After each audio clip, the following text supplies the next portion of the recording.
restating your results or restating answers is not always easy, not always fun. And maybe somebody who has never had to do that before or early in their career, it can be an intimidating thing to admit to, right?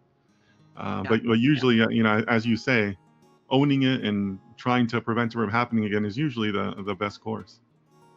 Yeah, it happens to all of us, no matter what level of experience you're at, right? It's happened to, my senior vice president. It happens to me, etc. So, but you want to be as error-free as possible, so that way people can rely on you and know that they're getting quality products. Sure, sure. Yeah, that stakeholder management part is so important, and I think that's one of the things that you know very few, if any, school programs really teach somebody who is in school for analytics or data science or whatnot.